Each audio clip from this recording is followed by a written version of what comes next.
जय श्री श्रीमन नारायण। भारत के द्वारा शपथ दर शपथ लेने के बाद देवी कौशल्या भले ही भारत को सत्पुरुषों के लोक में सम्मान पाने को लेकर आश्वस्त कर दी, परंतु ना तो भारत के भीतर की व्यग्रता समाप्त हुई और ना ही भारत को लेकर लोगों के मन की आशंकाएं। महर्षि वशिष्ठ ने कहा कि हे यशस्वी राजपुत्र, आप अपनी मन की व्यग्रता को छोड़कर अपने पिता के पारलौकिक कल्याण के दृष्टि से उनका अंत्येष्टि आदि कार्य को संपादित करें। जैसा कि हम लोग पूर्व में जान चुके हैं कि महाराज दशरथ ने यह बात अंतिम रूप से भारत के प्रति कही थी कि यदि भारत अयोध्या के राज्य को प्रसन्नता के साथ स्वीकार करते हैं तो उनके द्वारा दिया गया पिंड मुझे प्राप्त नहीं होगा। महर्षि वशिष्ठ ने यदि भरत को अपने पिता महाराज दशरथ का अंत्येष्टि कार्य करने का अधिकार दिया तो इतना तो स्पष्ट हो गया भरत के प्रयास से कि कैकेयी की दुर्भी संधि में कहीं से भी भरत सहयोगी नहीं बन सकते।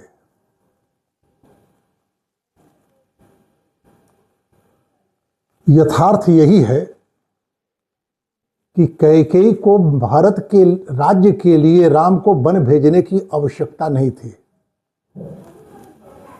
अयोध्या में राम रहते तब भी कैकेयी के इच्छा के अनुसार भारत को राज्य पद प्राप्त हो सकता था। महाराज दशरथ ने सहर्ष स्वीकार भी किया था, लेकिन राम वनगमन को लेकर कैकेयी का जो आग्रह था और महाराज दशरथ का कैकेयी के प्रति अनुनय मंथरा के उस वाक्य में छुपा है जिससे भयभीत होकर कैकेयी ने राम को वन भेजने का आग्रह करी, जिसमें मंथरा यह बतलाती हुई कहती है कि देवी, आपने अपने यौनाभिमान में महाराज दशरथ को निरुपाय कर कौशल्या की जो उपेक्षा की है, उस उपेक्षा का प्रतिदान यदि आपको मिलेगा तो आपको कैसा लगेगा?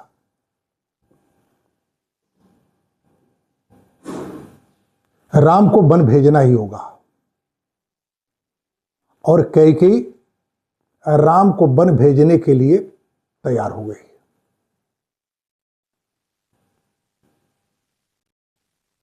राम वन चले गए। भरत ने राज्य को अस्वीकार कर दिया। सत्ता के अभिमान में यदि किसी के अस्तित्व को नकारा जाए तो स्वयं का अस्तित्व ही संकट में पड़ जाता है। कैकेयी के अस्तित्व पर ही प्रश्न खड़े हो गए, परंतु अभी कैकेयी आशा छोड़ी नहीं है। अभी उसे विश्वास है कि पिता के श्राद्ध के बाद संभव है कि भरत की मनोवृत्ति शांत हो और मेरी योजना के अनुरूप अयोध्या के राज सिंहासन को स्वीकार कर ले। भरत की व्यग्रता अभी जा नहीं रही है। महर्षि वशिष्ठ महाराज दशरथ के अंत्येष्टि कर्म अर्थात दाह कर्म के 13 दिन बीतते आकर के पुनः भरत से कहते कि भरत, ये क्या बात है? जो काम दाह के 4th दिन हो जाने चाहिए, आज 13 दिन बीतने को आए, अभी तक वह नहीं हुआ। क्यों? फिर कहते हैं कि भरत, भूख प्यास, हर्ष शोक और जरा मृत्यु का द्वंद्व संपूर्ण प्राणियों को प्रभावित करता है, तुम उसके अपवाद नहीं हो। बड़ा तीखा व्यंग है वशिष्ठ का कि जब तूने देवी कौशल्या के सामने इस राजपद को लेकर के किसी प्रकार कैकेयी की दुर्भिसंधि में सहयोगी न होने का शपथ ले चुके हो, देवी कौशल्या का मलिन मन तुम्हारे प्रति शुद्ध हो गया है, फिर तुम्हारे भीतर शोक किस बात का? सुमंत्र जी आगे बढ़कर शत्रुघ्न को समझाते हैं कि संसार में जिसका जन्म हुआ है उसकी मृत्यु होनी अवश्यंभावी है।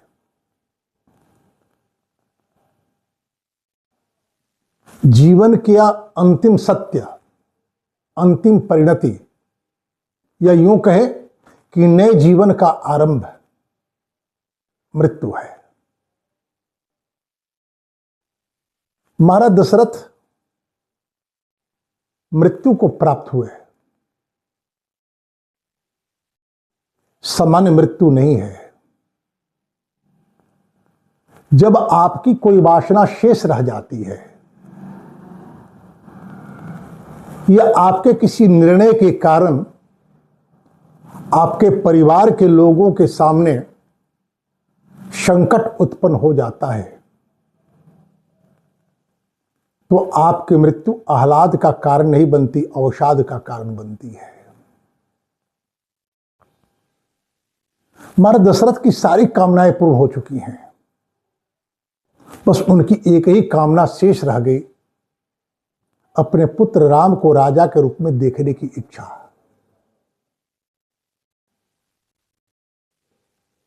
यह इसलिए अपूर्ण रह गई,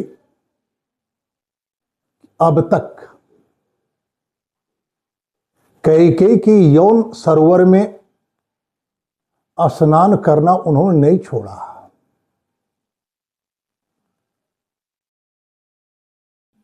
जब भी कोई पुरुष किसी स्त्री के यौनाकर्षण में बद्ध हो जाता है, उसका विवेक मर जाता है। अन्यथा जिस महाराज दशरथ ने कैकेयी को समझाते हुए यह बात कही कि कैकेयी तुम जिस सत्य का शपथ दे रही हो, तो तुम्हारी बात मानकर यदि राम को मैं वन भेजता हूं तब भी उस सत्य का उल्लंघन होता है कि भरी सभा में राम के राज्याभिषेक की घोषणा हमने की है। एक सत्य का उल्लंघन महाराज दशरथ को करना ही करना था, तो फिर राम को वन भेजकर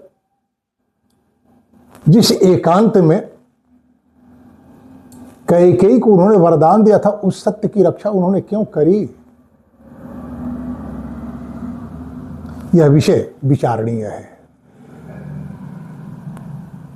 कैकेयी को मंथरा ने समझाया कि जब तक महाराज तुम्हारे रूप पर, तुम्हारे आकर्षण में विवेक की धारा न छोड़ दें, तब तक अपनी बात न कहना। और कैकेयी की भी वही, जब देखी कि महाराज दशरथ काम वेग में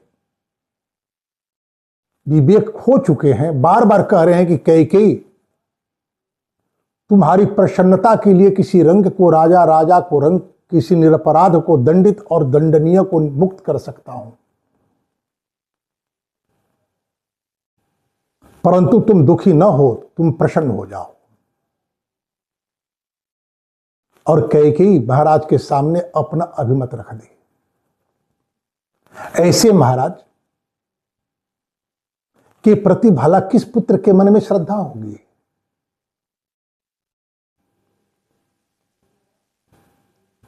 और किसी के मन में दशरथ को लेकर के किसी प्रकार की श्रद्धा दिखी भी नहीं।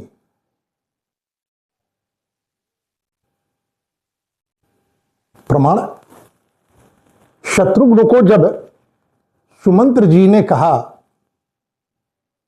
कि शत्रुघ्न, जिसके जन्म होता है उसकी मृत्यु अवश्यंभावी है।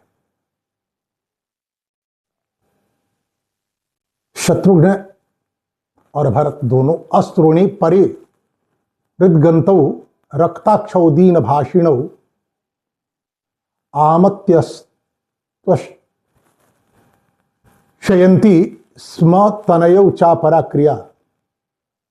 आगे का कार्य करने के लिए अपने मंत्रियों को निर्देश दिए, रोते हुए आंखें लाल किए हुए शत्रुघ्न और भरत ने।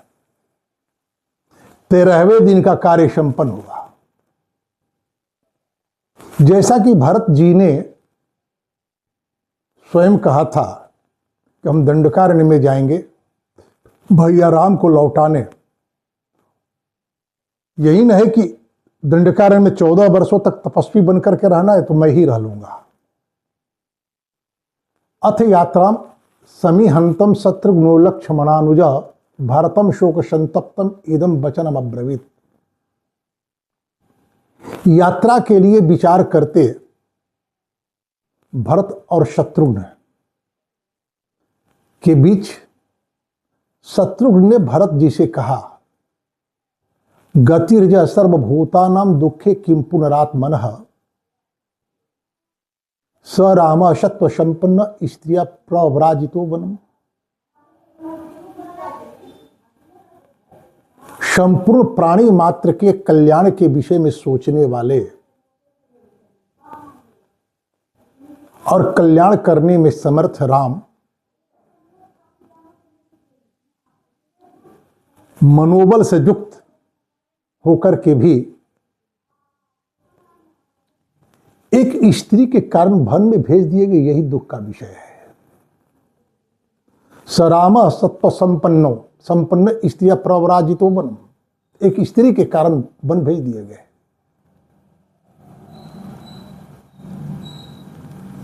बलवान वीर संपन्नो लक्ष्मणो नाम अप्यसो किम न मोचयते रामम कृत्वापि पितृ निग्रहम। इससे बड़े दुख की बात यह है कि बल और वीर्य में, शौर्य में संपन्न लक्ष्मण भी वही थे। हम और आप नहीं थे, लक्ष्मण तो थे।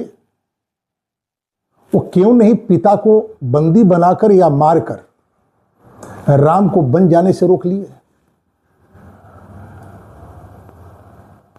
पूर्वमेव तो विग्रह्य समवेश्य नयानयो उत्पन्नम ज समारूढ़ो नार्या राजा वशम गतः।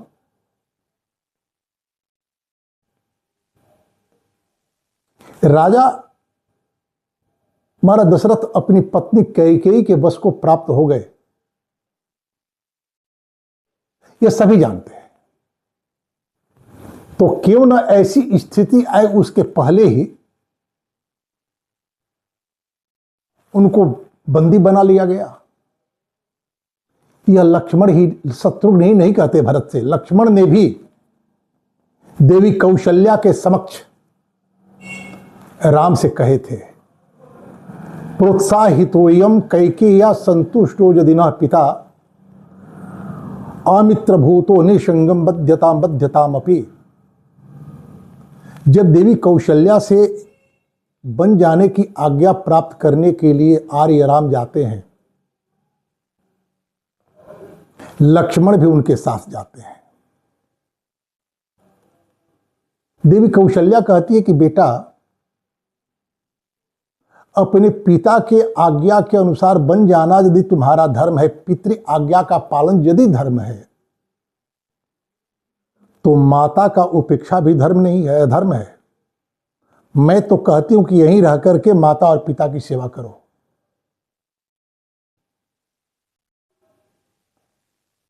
आर्य राम कहते हैं कि मां, मैं जानता हूं कि माता की आज्ञा का पालन करना भी धर्म है, परंतु पिता के आज्ञा की अवज्ञा करना मेरे सामर्थ्य में नहीं है। यद्यपि सत्य बात यह है कि महाराज दशरथ ने अपने मुंह से एक बार भी राम को वन जाने के लिए नहीं कहा, लेकिन राम को वनगमन के संबंध में कहती कैकेयी को उन्होंने रोका भी नहीं।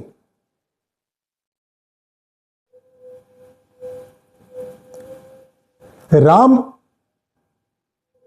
महाराज दशरथ के इस विभ्रमपूर्ण मौन को ही महाराज दशरथ की आज्ञा स्वीकार कर ली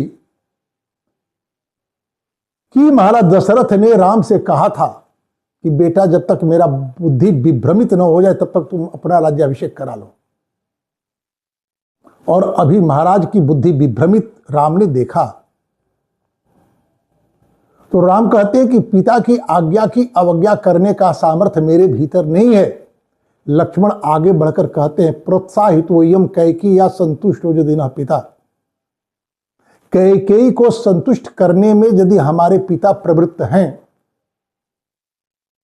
तो वे अमित्र भूतो निसंगम, निश्चित रूप से वे हमारे अमित्र हो गए, शत्रु हो गए, हमारे शुभेक्षु नहीं रहे।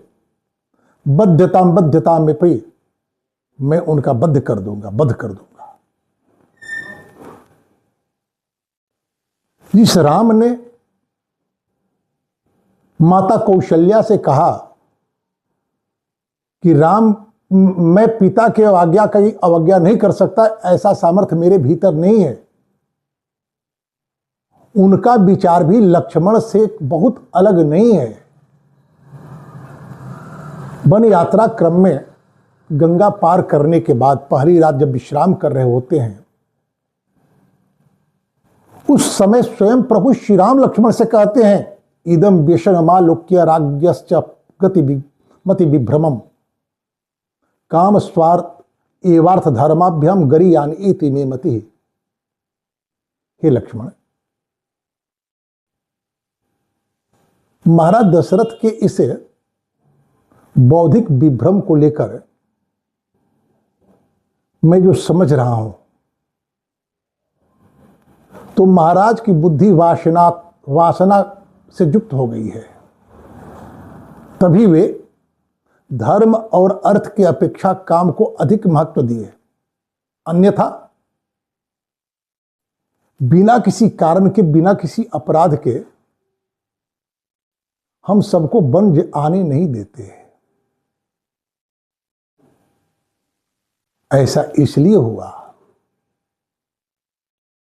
कि कैकेयी महाराज दशरथ के भीतर धर्म और अर्थ के लिए प्रेरित करने के बदले केवल काम के लिए प्रेरित करती रही। वह धर्म पत्नी कभी सिद्ध नहीं हो सकी।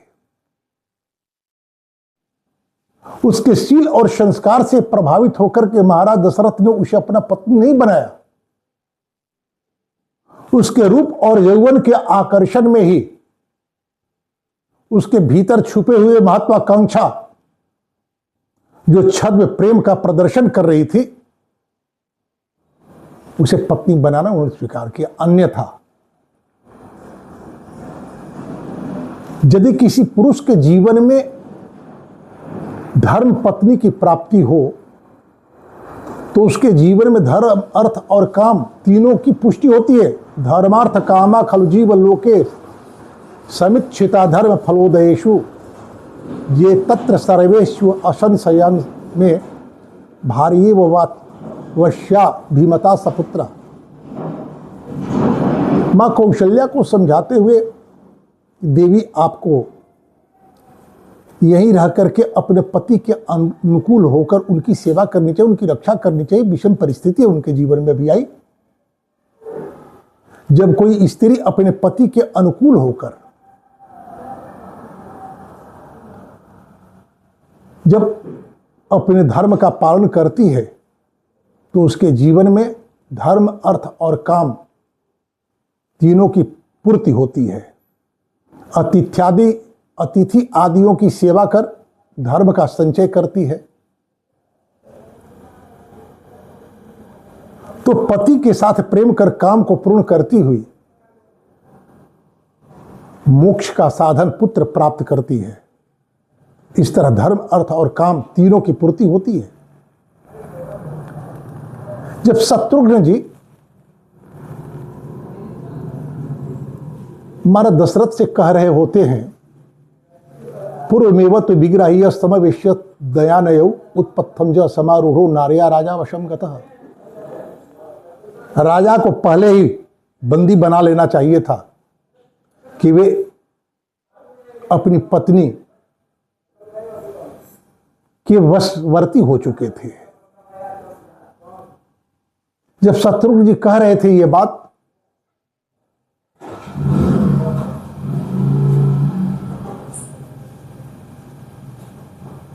कि गतिर्जय सर्वभूतानां दुखे किम पुनरात्मनः स राम सत्ववान संपन्न स्त्रिया प्रवराजितो वनम। एक स्त्री के कारण राम भेज दिए गए और सारे प्राणी दुख के गह्वर में धंस गए।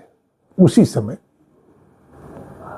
राशि वेश धारण कर, रेशमी साड़ी पहनी, आभूषणों से लग तक होती हुई मंथरा उस रास्ते से गुजर रही होती है। शत्रुघ्न ने देखा और कहा कि यही है जिसके प्रभाव में आकर कैकेयी की बुद्धि मारी गई। षड्यंत्र की मूल जड़ में यही है। और द्वारपालों ने पकड़कर शत्रुघ्न के सामने लाकर कुब्जा को खड़ी कर दी। शत्रुघ्न उसके झोटे को पकड़कर घसीट कर मारना आरंभ किए, चिल्लाने लगी। उसके वस्त्र फटने लगे, आभूषण टूटकर बिखरने लगे। वो बार बार अनुनय करती है, क्षमा प्रार्थना करती है, कोई नहीं सुनता। लेकिन मंथरा की आवाज कैकेयी के कानों में गई। कैकेयी दौड़ी हुई आई, तम पृच्छ भरत क्रुद्धम शत्रुघ्नम इदम अब्रवीत। और आकर शत्रुघ्न से वो प्रार्थना कर ली। शत्रुघ्न ने उसे डांटा, फिर वह भरत के पास गई। तम पृच्छ भरत क्रुद्धम शत्रुघ्नम इदम अब्रवीत अबध्या सर्वभूतानां प्रमदा क्षम्यतामिति। कैकेयी के अन्याय करने पर क्रोध से जलते और कुब्जा को दंडित करते शत्रुघ्न से भरत ने कहा कि भरत, स्त्रियां संपूर्ण प्राणियों के लिए अबद्ध होती है, उसे प्राण दंड नहीं देना चाहिए। जबकि आर्य राम महर्षि विश्वामित्र के साथ उनके धर्म यज्ञ की रक्षा करने के लिए जा रहे होते हैं, तो पहला वध उन्होंने एक स्त्री ताटका का किया। भगवान श्री कृष्ण धराधाम पर जब आए भूभार हरण करने के लिए, तो भूभार हरण करने की योजना बनाते उसके पहले ही पूतना का उन्होंने वध किया। कौन कहता है कि स्त्री सर्वथा अबद्ध होती है? जो स्त्री राष्ट्र संस्कृति और कुल परंपरा का उल्लंघन कर सर्वथा शिक्षाचारी हो जाए, उसका वध करना कहीं से भी अधर्म नहीं होता। परंतु भरत ऐसा कहते हैं, इसके पीछे सबसे बड़ा कारण है मंथरा दासी है। किसी दास के द्वारा किए गए अपराध के विरुद्ध उस दास या दासी के बदले उसके स्वामी को दंडित किया जाना चाहिए। आगे हम लोग देखेंगे कि सीता अन्वेषण करने गए हुए भक्त हनुमान जी ने अशोक वाटिका में जब रावण के द्वारा नियुक्त किए गए राक्षस और राक्षसियों को सीता को त्रास करते हुए देते हुए देखा, लंका विजय के बाद पुनः एक बार गए। मां सीता से उन्होंने निवेदन किया कि मां, मैं इन सारे राक्षसियों को दंडित करना चाहता हूं, क्योंकि इन सब ने आपको त्रास दिया है। सीता जी कही क्या? यही ना कही कि मैं इनका दोष क्या है? इनका स्वामी जिस कार्य के लिए इन्हें नियुक्त किया, यह कार्य करना इनका धर्म है, इन्होंने अपने धर्म का पालन किया है। तो भरत जी ने कुब्जा को दंडित करने की अपेक्षा कैकेयी को दंडित करने का न्याय बतलाया, परंतु उसमें एक सबसे बड़ा अवरोध था। भरत जी कहते हैं, हन्या हम इमाम प्रापाम कैकेयीं दुष्टचारिणीं यदि माम धार्मिको रामो ना सूये मातृघातकम। अरे मैं तो इस दुराचारिणी पापिनी कैकेयी को मार देता यदि आर्य राम मुझे मातृहंता होने के कारण दोषी न ठहराते हैं। पूर्व में भी कैकेयी की भर्त्सना करते हुए भरत जी ने कहा था कि मैं स्वयं तुझे मार देता यदि भैया राम तुझे माता कह करके तुम्हारा सम्मान न करते।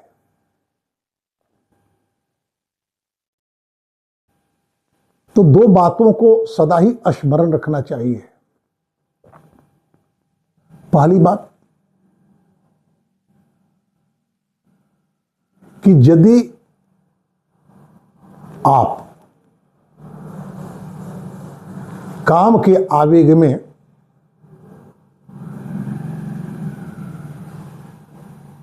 अमर्यादित वैवाहिक संबंध की स्थापना करते हैं, करती हैं, तो आपके द्वारा जन्म लेने वाली संततियां भी आपको आदर की दृष्टि से नहीं देखेंगी। कुल और परंपरा की आप भले ही अवज्ञा कर दें, परंतु आपकी संततियों को इसी समाज में रहना होगा।